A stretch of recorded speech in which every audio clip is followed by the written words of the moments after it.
നിന്റെ ഒരു സ്കില്ല് അമ്മ അറിഞ്ഞ കാണാം മോന്റെ സ്കില്ലൊക്കെ. അപ്പൊ അറിയാം. അമ്മേ അമ്മേ അമ്മ എന്താ കേക്കാത്തെ? ഓ രാവിലെ തന്നെ രണ്ടെണ്ണം. എന്താ ഇപ്പൊ? അമ്മേ ഞങ്ങള് ക്ലാസ്സിൽ പോകാൻ ഇറങ്ങും കേട്ടോ. ഞങ്ങൾ രണ്ടുപേരുടെ പോവാണേ. അമ്മേ ഇന്ന് ഞാനായിട്ട് വണ്ടി ഓടിക്കുന്ന. വേണ്ട വേണ്ട, ഇപ്പൊ നിനക്ക് 18 ആയിട്ടില്ലല്ലോ. 18 ആവുമ്പോ മോൻ വണ്ടി എടുത്ത് 10 പോയാ മതി കേട്ടോ. എന്താ ഞാൻ ഓടിച്ചോട്ടെ.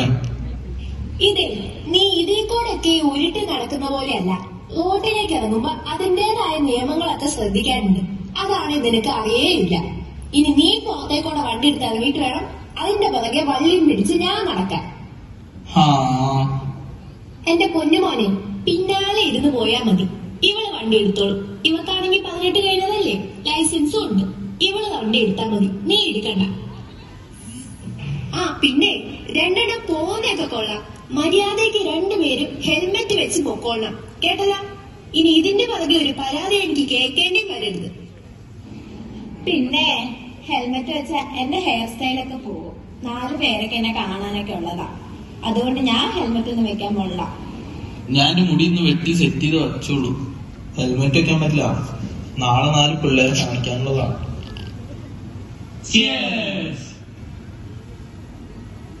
അടുത്തോട്ടിക്കണ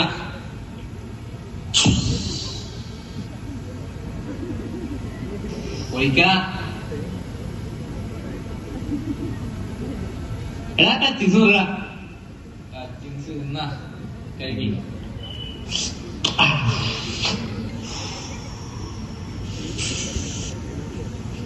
എടാ ഞാൻ പോയിട്ട് വരാം. എടാ ഞാൻ ഇങ്ങനെ പോണം. ഞാൻ ബൈക്കിൽ പോണം. എടാ ബൈക്കിൽ പോകണ്ട. ഇല്ല പോണം എനിക്ക് പോയി പറ്റുള്ളൂ. എടാ നീ കുടിച്ചിട്ടുണ്ടാ ഓടിക്കാൻ കുഴപ്പമില്ല. ഞാൻ കുടിച്ചിട്ടൊക്കെ ഓടിക്കാനാണ്. എടാ വേണ്ട ഇല്ല പോയി പറ്റുള്ളൂ. പോവാ കാട്ടാ ശരി.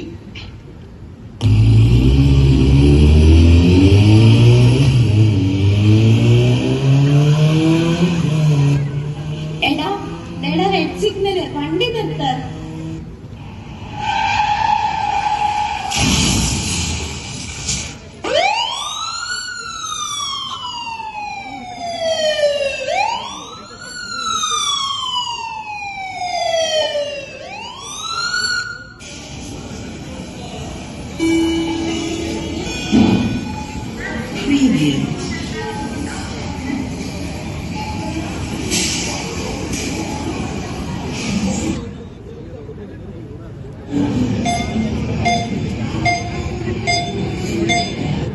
ഡോക്ടർ അവർക്കിപ്പോ എങ്ങനെയുണ്ട്? ഇപ്പൊ കൊണ്ടുവന്ന ആക്സിഡന്റ് കേസില്ലേ, അതിലെ പെൺകുട്ടി മരണപ്പെട്ടു. അയാളെ കൂടെ ഉണ്ടായിരുന്ന സഹോദരന് കാലിൽ നല്ല ഫ്രാക്ചർ ഉണ്ട്. അയാൾ ഏറ്റു നടക്കാൻ കുറച്ച് നാൾ പിടിക്കും. പിന്നെ എതിര് വന്ന വാഹനക്കാരന് സ്പൈനൽ കോഡിന് ഇഞ്ചുറി ഉണ്ട്. അയാളിനി ഒരിക്കലും ഏറ്റു നടക്കില്ല. അയ്യോ സാറേ, ഇവന് എന്താ പറ്റിയത്? എടാ നിനക്ക് എന്താ പറ്റിയത്? നിന്റെ കാലിക്ക് എന്തെങ്കിലും? ഈ പയ്യന്റെ അമ്മയാണല്ലോ. ഈ പയ്യനാണെങ്കിൽ ട്രാഫിക് റൂൾസ് ഒക്കെ വയലേറ്റ് ചെയ്ത് അവിടെ ഒരു ആക്സിഡന്റ് ഉണ്ടാക്കി. നിന്നോട് ഞാൻ അപ്പോഴേ പറഞ്ഞല്ലേ വണ്ടി എടുക്കുമ്പോ സൂക്ഷിക്കണം എന്നൊക്കെ. നീ എന്തിനാ ഇപ്പൊ ഇങ്ങനെയൊക്കെ ചെയ്യാൻ പോയത്? അപ്പൊ ആ പുള്ളിയുടെ കൂടെ ഉണ്ടായിരുന്ന കൊച്ച് മരിച്ചു പോയി. പുള്ളിക്ക് ചെറിയ മൈനർ ഫ്രാക്ചർ മാത്രമേ ഉള്ളൂ. അയ്യോ സാറേ, എന്റെ മോള് അവളെവിടെ? എന്റെ മോളെവിടെ സാറേ? സാറേ ഇവിടെ ആക്സിഡന്റ് കേസായിട്ട് ആരും വന്നായിരുന്നു. എറണാകുളത്ത് വെച്ചൊരു വണ്ടി ഇടിച്ചായിരുന്നേ. അപ്പോ അങ്ങനെ ഒരു കേസ് വന്നായിരുന്നു സാറേ. ഓ നിങ്ങളാണോ കൂട്ടുകാരൻ? ആ കൂട്ടുകാരനാണെങ്കിൽ വെള്ളം അടിച്ചൊരു വണ്ടിക്ക് വട്ടം ചാടി വേറെ ആക്സിഡന്റ് ഉണ്ടാക്കി. ട്രാഫിക് റൂൾസ് ഉള്ളതെല്ലാം വയലേറ്റ് ചെയ്തിട്ട് പുള്ളിയപ്പോൾ ഐസിയിൽ കിടപ്പുണ്ട്. മാമന്റെ കൂടെ അല്ലായിരുന്നു എന്റെ അച്ഛൻ?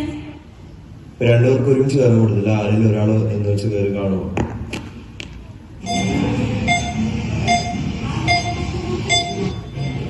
അച്ഛ എന്തു പറ്റി അച്ഛ? എണീക്കച്ഛ. അച്ഛൻ എന്താ വിളി കേൾക്കാത്ത? ഇത് അയാളുടെ മോളാണോ? അയാളുടെ നടുവിന് ആ വീഴ്ചയിൽ നല്ല ഇഞ്ചുറി സംഭവിച്ചിട്ടുണ്ട്. അയാളിനി ഒരിക്കലും ഏറ്റു നടക്കില്ല.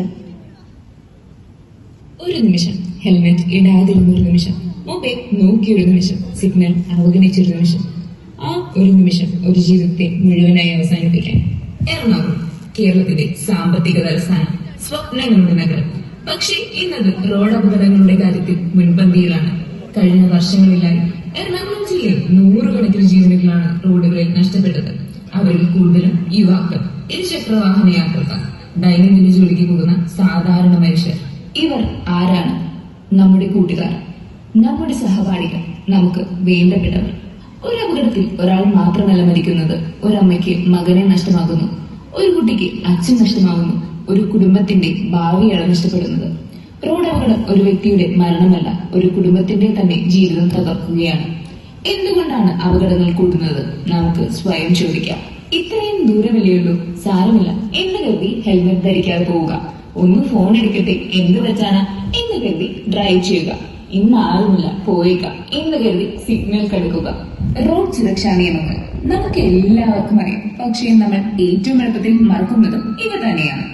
ബൈക്കിൽ കയറുമ്പോൾ ഹെൽമെറ്റ് ധരിക്കുക, പിന്നിലിരിക്കുന്നവർക്കും ഇതേ നിയമം. കാറിൽ കയറുമ്പോൾ സീറ്റ് ബെൽറ്റ് ധരിക്കുക, മുന്നിലും പിന്നിലും ഒരേപോലെ. വേഗപരിധി ബോർഡ് കാണുന്നത് അലങ്കാരത്തിനല്ല, ജീവൻ സംരക്ഷിക്കാനാണ്. മൊബൈൽ ഫോൺ ഡ്രൈവ് ചെയ്യുമ്പോൾ കയ്യിലല്ല, അത് ഒരു നിമിഷം കൊണ്ട് ജീവിതം മാറ്റിമറിക്കാം. മദ്യപിച്ച് വാഹനം ഓടിക്കൽ ധൈര്യമല്ല, അത് സ്വന്തം ജീവനും മറ്റുള്ളവരുടെ ജീവനും ഒരുമിച്ച് അപകടത്തിലേക്കാണ് ആക്കുന്നത്. സിഗ്നൽ ചുവപ്പായാൽ നിൽക്കണം, വണ്ടിയായി പോകാവൂ. ഒരേ ബൈക്കിൽ 3 പേർ വേണ്ട. ഹെഡ്ലൈറ്റും ഇൻഡിക്കേറ്ററും കാണിക്കാനാണ്, ഹോൺ വിളിച്ച് ഭയപ്പെടുത്താനല്ല. കാൽ നടക്കാൻ വഴിയൊരുക്കണം, ആംബുലൻസിന് മുൻഗണന നൽകണം. സഡക് സുരക്ഷ പോലീസിനോട് പേടിച്ച് പാലിക്കേണ്ട നിയമങ്ങളല്ല, അത് നമ്മുടെ ജീവിതത്തോടുള്ള ബഹുമാനമാണ്. അത് നമ്മുടെ കുടുംബത്തോടുള്ള ഉത്തരവാദിത്വമാണ്. അത് നമ്മുടെ സുഹൃത്തുക്കളോടുള്ള കരുതലാണ്. സുഹൃത്തുക്കളെ, റോഡുകൾ നമ്മെ ലക്ഷ്യസ്ഥാനത്തേക്കാണ് എത്തിക്കേണ്ടത്, ആശുപത്രിയിലേക്കോ ശ്മശാനത്തിലേക്കോ അല്ല. ഓർമ്മിക്കൂ, സഡക് സുരക്ഷ ജീവൻ രക്ഷ ഒരു മുദ്രാവാക്യമല്ല, ഒരു ജീവൻ രക്ഷാ ദൗത്യമാണ്.